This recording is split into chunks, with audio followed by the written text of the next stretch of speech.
casi en diagonal. ¿Cómo? Voy casi leyendo en diagonal. Leyendo en diagonal.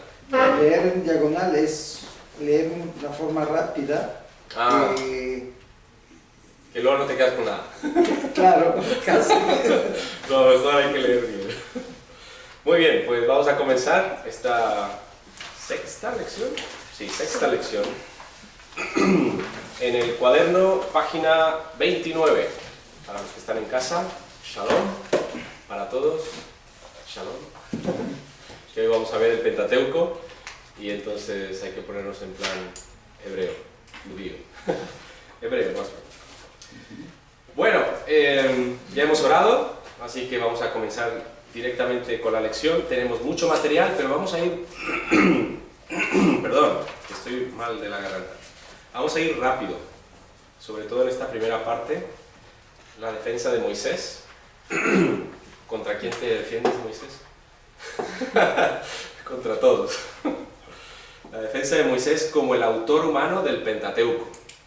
Y esta imagen me gustó mucho cuando la encontré en internet, porque es el monte Horeb, ¿verdad? Que tiene varios picos, pero los picos los han puesto como el Pentateuco, los 5 libros, y es muy bonito. Ahí Moisés con todo el pueblo. Bueno, el testimonio de las Escrituras con respecto a la paternidad literaria de Moisés es muy claro. No solamente tenemos textos en el Pentateuco, sino también en otros libros de la Biblia y en el Nuevo Testamento. Así que son las 3 grandes divisiones ahí. En el propio Pentateuco, bueno, ahí veis 4 textos en Éxodo, 1 en Números, 1 en Deuteronomio, donde claramente se nos dice que Moisés escribió. Ana, si puedes leer el primero. Éxodo 17. Vamos, si leemos uno cada uno. Éxodo 17, 14. Y Jehová dijo a Moisés, escribe esto para memoria en un libro. Siguiente. Éxodo 24:4. Y Moisés escribió todas las palabras de Jehová.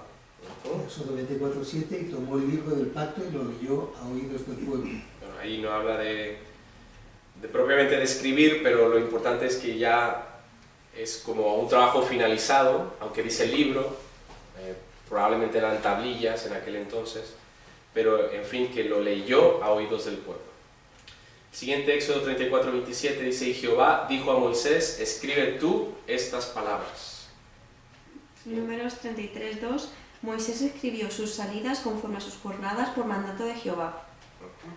Deuteronomio 31:9. Y escribió Moisés esta ley y la dio a los sacerdotes hijos de Leví que llevaban el arca del pacto de Jehová y a todos los ancianos de Israel. Entonces, Muy claro en el Pentateuco, por lo menos en estos 3 libros, que Moisés escribió. ¿Sí? Y luego tenemos en otros libros del Antiguo Testamento, encontramos lo mismo. Se vuelve a repetir pues esta idea de que Moisés escribió la ley, el Pentateuco.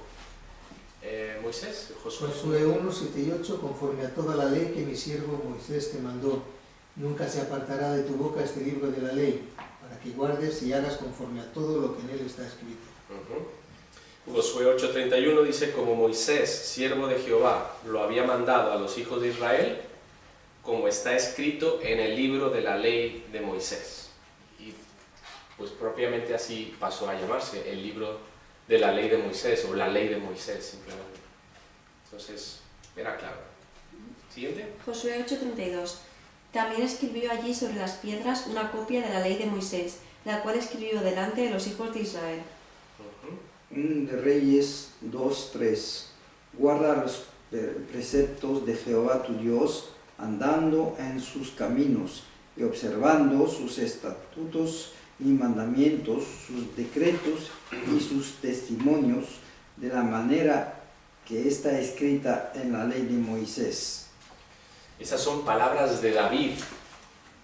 David está hablando ahí y está diciendo a Salomón que debe guardar los preceptos de Jehová, Dios y todo, de la manera que está escrito en la ley de Moisés. Entonces, ahora tenemos a David dando testimonio de que Moisés escribió, y que era la ley de Moisés.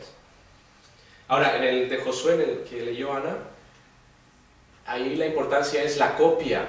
Es Josué quien está escribiendo sobre las piedras una copia de la ley de Moisés.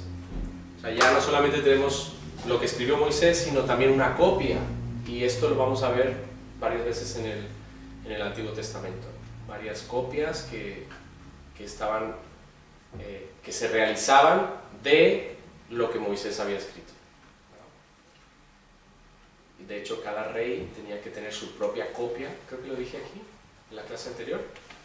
Cada rey necesitaba su propia copia. Dice, hay un versículo. Sí, eso lo dijiste con el tema de lo de Segundo de Reyes 22, que se encuentra un pez de manuscrito o algo así. Sí. Y dijiste que cada rey su tenía que tener una. O algo así. Creo que os di un versículo donde lo ponía. Creo. Segundo de Reyes 22, creo. Bueno, eso es cuando se encontró, pero hay un versículo que dice que cuando tengas rey es en Deuteronomio. Entonces era Deuteronomio 28, no 26, no 28.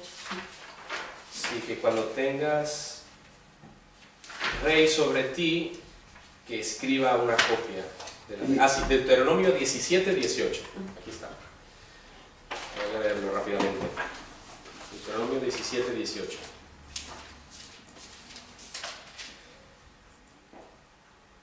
Y cuando se siente sobre el trono de su reino, esto es cuando todavía no hay reyes, pero Dios ya sabía que habría reyes en el futuro, entonces escribirá para sí en un libro una copia de esta ley, del original, que está al cuidado de los sacerdotes levitas. Entonces cada rey debía tener su propia copia de la ley. Muy bien.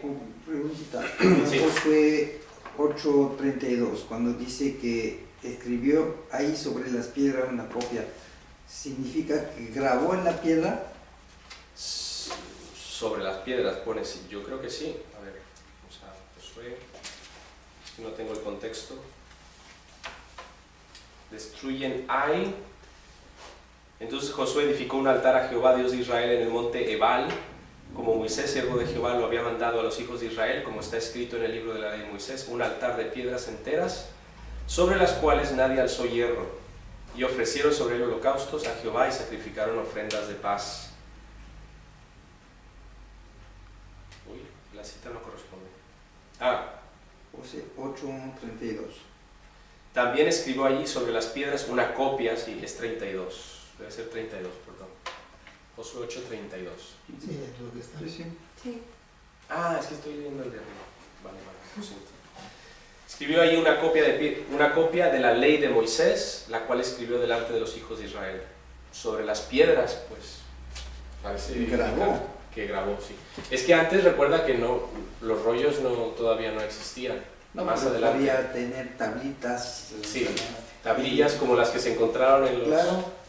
en Ugarit y todos estos sitios que vimos en la arqueología. Pues, Y de todos modos, él también escribía en papiro. no sé a partir de cuándo, pero Sí, pero sí. sí, Mismo antes de 1400. ¿sí? Sí, ¿Ya se escribía en papiros? sí, también. Vale.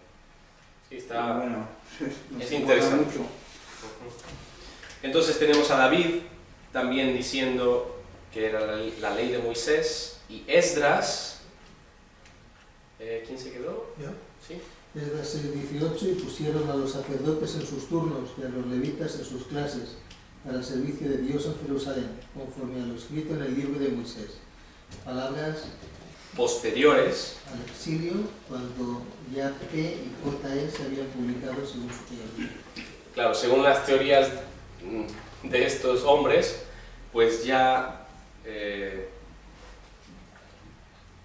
P, que era priest, y JE, Yahovista y Elohista, se habían publicado según su teoría, pero sin embargo, o sea, ahí dice que el libro de Moisés, si esto ya se había publicado, ellos sabrían que no era de Moisés, de alguna manera sabrían, pues no, Moisés no lo escribió. Y sin embargo están diciendo, están acreditándole la autoría de la ley a Moisés. ¿Vale? Esa es la razón de por qué está ahí esa nota. Malaquías 4:4, acordaos de la ley de Moisés, mi siervo, al cual encargué en Horeb ordenanzas y leyes para todo Israel.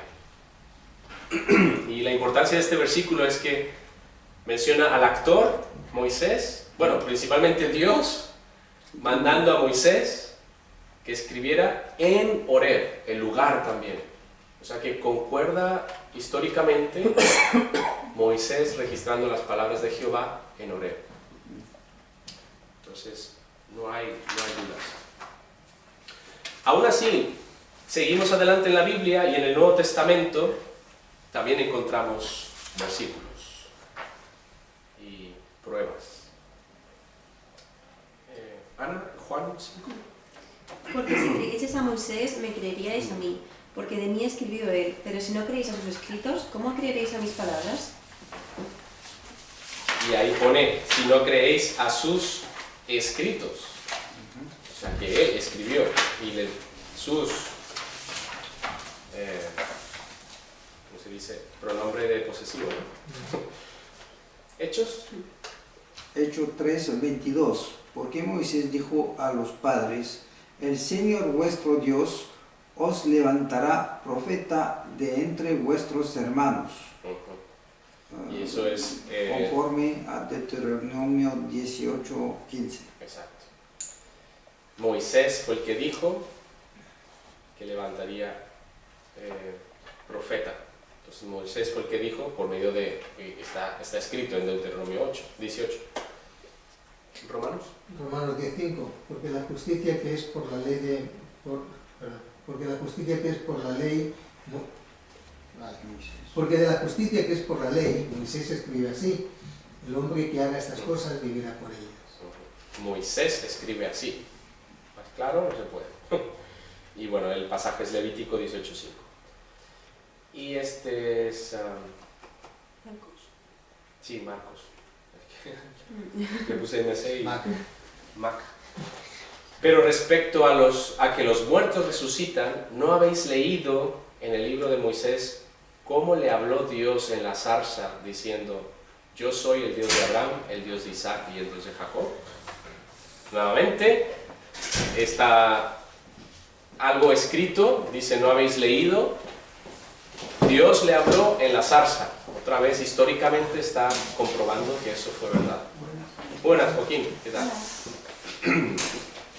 Esas hojas que están ahí son tuyas, Joaquín, ¿vale? Los controles, también para Antonio y las hojas que están ahí. ¿Ya me dejas también aparte para Gamero? Sí, ahí está. Ah, perfecto. Muy bien. Así que no tenemos, o sea, bíblicamente, internamente en la Biblia tenemos una y otra vez evidencia, pero además otras evidencias internas del propio Pentateuco. ¿Sí? Cuando hablamos de evidencias internas es en el mismo lo que estamos estudiando, ¿no? Dice ahí, el método más objetivo para obtener el lugar y la fecha de una composición es el examen de su evidencia interna, es decir, las alusiones a sucesos históricos contemporáneos, a condiciones geográficas o climáticas, a la flora o fauna que prevalecen y a testigos participantes. Entonces, en el Pentateuco encontramos esto, encontramos fauna, flora, clima, nos habla de desiertos, de condiciones geográficas. Entonces eso nos puede ayudar. Siguiente, hermano Pascal. Así pues, el autor del Pentateuco tuvo que haber residido originalmente en Egipto, claro. Egipto, Y ahora vamos a ver por qué. haber sido testigo ocular contemporáneo del éxodo y de la deambulación por el desierto y haber contado con un alto grado de educación, de conocimiento y de capacidad literaria. Ningún otro hombre llena esos requisitos tanto como lo hace Moisés, el hijo de Amram. De Amram, así es. O sea, tenemos un perfil que encontramos en el Pentateuco, una persona que nace en Egipto. ¿Por qué? Bueno, vamos a ver las pruebas ahora. Y además que es testigo ocular del Éxodo, que está en primera fila viéndolo todo y describiéndolo. Además que acompaña al pueblo por estos años en el desierto. Y obviamente no tenemos ningún otro candidato más obvio que Moisés, el hijo de Amram. Éxodo 15, 27. Vamos a ver este pasaje. ¿Lo tienes, Moisés? Sí. Vale, puedes leer. Y llegaron a Elim, donde había 12 fuentes de aguas y 70 palmeras, y acamparon allí junto a las aguas. Fijaos la descripción detallista, tan detallada, valga la redundancia, que viene aquí. ¿Dónde había qué? 12 fuentes de agua y 70 palmeras. 12 fuentes y 70 palmeras. La persona las tuvo que contar, ¿no? No es un cálculo aproximado, sino dice esto es lo que había. Entonces la descripción y la cantidad de fuentes y palmeras no lo puede hacer una persona que se esté inventando una historia o, como dije hace un momento, o sea, que fuera un mero cálculo, sino que dice había 12. ¿Y por qué 12? 12 tribus de Israel. 70. ¿Por qué 70? También es un número importante en el pueblo judío, y para Dios es un ciclo de redención. 70 años. El año del jubileo, allá todas las deudas se cancelaban. Entonces ellos estaban saliendo de la esclavitud, era un 70, era un reset, ¿verdad? Para el pueblo de Israel. Números 11, 7 al 8. ¿Quién lo tiene? ¿Tú, Pascal? Adelante. Número 11, 7 y 8. Y era la maña como semilla de culantro y su color como color de beledio. El pueblo se esparcía y lo recogía y lo molía en molinos o lo majaba en mortero, lo cocía en calderas o hacía de él tortas. Su sabor era como sabor de aceite nuevo. Fijaos, el aspecto, el uso y el sabor. Una persona que estuvo en contacto con el maná, ¿no? Alguien que quiere inventarse estas cosas no es tan detallista en estas cosas, ¿no? El aspecto era como semilla de culantro, que sería cilantro. Y luego habla del color como el berilio, creo que dice. Berelio. Y luego entonces pasa al uso. ¿Cómo lo usaban? Lo molían en un molino, lo aplastaban en un mortero y tenían diferentes usos. Y luego al final habla del sabor. Su sabor era ¿cómo? Aceite nuevo. Aceite nuevo. Recién salidito. Algo sabroso, algo sin duda lo necesario que ellos su cuerpo necesitaba para el desierto. Entonces el aspecto y el gusto del maná. Hermano Joaquín, ¿puedes continuar ahí? Como dice el autor. El autor se muestra familiarizado con los nombres egipcios: On, Pitón, Asenat, esposa de José, Parnat, Panea, título honorífico dado a José. Utiliza mayor porcentaje de palabra egipcia que el resto del Antiguo Testamento. El uso del título faraón refleja la costumbre del lenguaje oficial del nuevo imperio egipcio. ¿Por qué? Porque en ese tiempo se le llamaba faraón, simplemente, al que estaba gobernando. No se le decía su nombre ni nada, ese era el uso, así era la costumbre, faraón.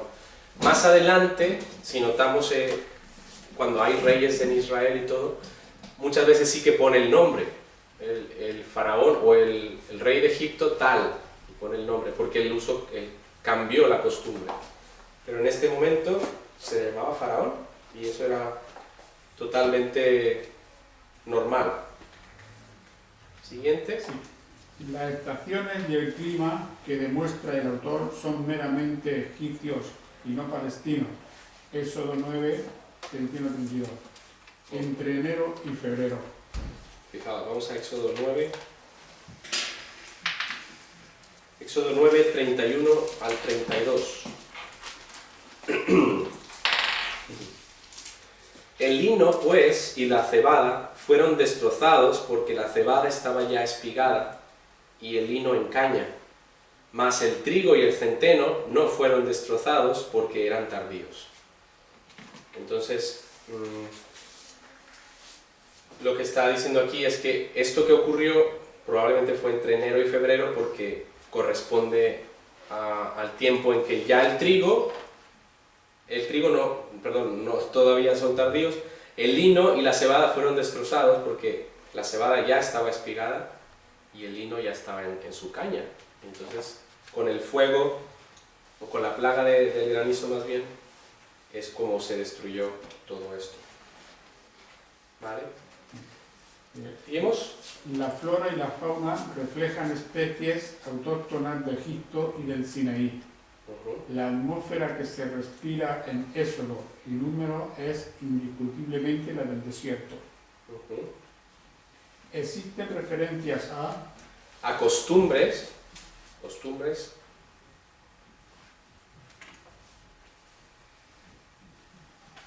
arcaicas que son demostrables para el segundo milenio antes de Cristo, pero que no continuaron durante el primer milenio. Ahora sí, en el Pentateuco encontramos varias costumbres que en ese momento de Moisés en el desierto, 1440, 45, 40, durante los 40 años en el desierto eran todavía costumbres, ¿sí? Pero luego más adelante ya dejaron de serlo. Por ejemplo, 4 cosas. Engendrar hijos legítimos con las siervas. Y eso lo vimos en los documentos Nuci o Nazi, porque era el otro nombre. Eso, aquí no lo vimos, porque le tocaba a esta Ashley hacerlo, que hizo un buen trabajo, pero no pudo exponerlo, así que un saludo. Pero sí lo vimos en Alicante, y ahí nos dice en estos documentos que era una práctica habitual que una sierva engendrara hijos para su señora. Sí, era algo que se hacía entonces. Entonces Abraham, pues, Sara es la que le propone a Abraham, pues, ten hijos con mi sierva, ¿no? Y luego, otra cosa, el testamento oral dado a los hijos. Cuando Isaac bendice a Jacob, un testamento oral, pues hay documentos de esa época también que dicen que eso era una práctica habitual, que no tenía que ser un testamento escrito, sino que algo que se prometía se cumplía, ¿sí? Y eso era así. La importancia de la posesión de los terafines o ídolos familiares. Nuevamente, no sé si en alguna de vuestras exposiciones surgió el tema de que era muy importante esos ídolos, no sé qué tamaño serían, pero el que tuviera esos ídolos era el heredero legítimo de todas las posesiones del padre. Entonces por eso Raquel, cuando sale de ahí cuando sale con Jacob, de su padre Labán, pues ahí ella roba los terafines. Entonces al final se los puso debajo y se sentó debajo, ¿verdad? Y no quería levantarse, y entonces esos terafines, ¿por qué se los quería robar? Porque tenía ese significado, que ella daría las posesiones, aunque al final yo creo que ella no lo necesitó, puesto que Dios suplió y sobreabundó para para Jacob y su descendencia. Me he quedado un poco pillado. Y luego el último, la transacción de la cueva de Macpela, en Génesis 23. Alguien lo expuso aquí también, ¿no? ¿Alguien Sí, dijo? comentó algo, sí. ¿Sí? De que era muy importante que Abraham solo fuese responsable y solo comprara la cueva y lo que está alrededor ahí, pero que no comprase todo el territorio, porque si compraba todo el territorio tenía que hacer sacrificios a los dioses paganos para, según esto, bendecir las tierras y todo eso. Entonces él no quería, obviamente creyendo en Dios, no quería hacerlo. Esas eran las costumbres de entonces. Y él, sí, lo mencionó el hermano Antonio, y él, de una manera sabia, solo compró la cueva y lo que estaba alrededor ahí, para no involucrarse en más cosas. Siguiente, ¿puedes leer, Moisés? Existen significativos arcaísmos en el lenguaje. Arcaísmo, o sea, palabras antiguas en su lenguaje, ¿verdad? Siguiente, Hay una notable unidad. Hay una notable unidad de orden. y disposición que subyacen a lo largo de todo el Pentateuco y lo vinculan en un todo progresivo. Que este es el principal problema de los documentalistas o de los Wellhausen, que quieren, atentan o sus teorías van con fragmentos o con suplementos, pero al final se topan con el mismo problema.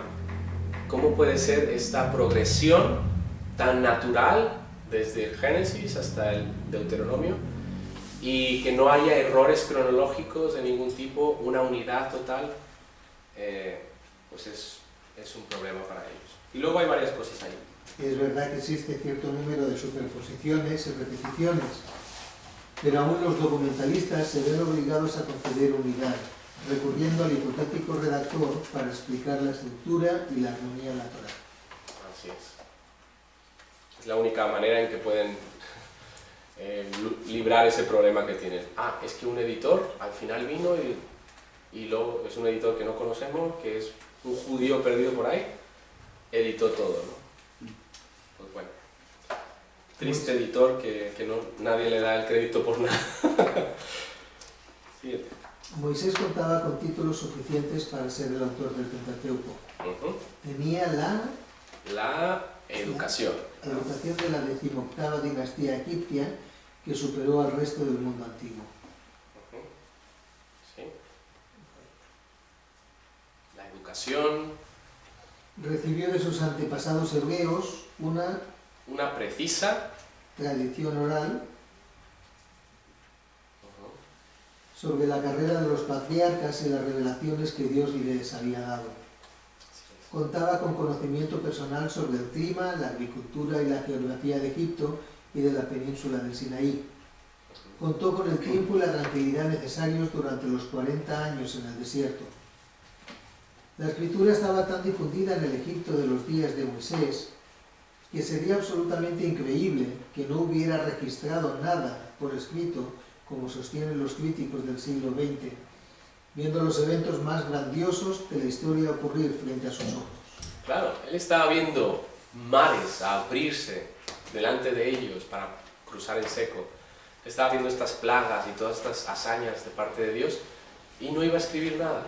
Teniendo toda la información, sabiendo cómo escribir, pues es imposible, es imposible.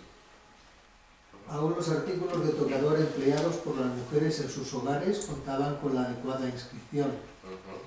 Los casi iletrados esclavos semitas empleados en las minas de turquesa en Sebarit el Kadim inscribían sus anales en las paredes de los túneles. O sea, fijaos, hay dos ejemplos aquí, y esto está registrado y es arqueología moderna. Los artículos de tocador de las mujeres tenían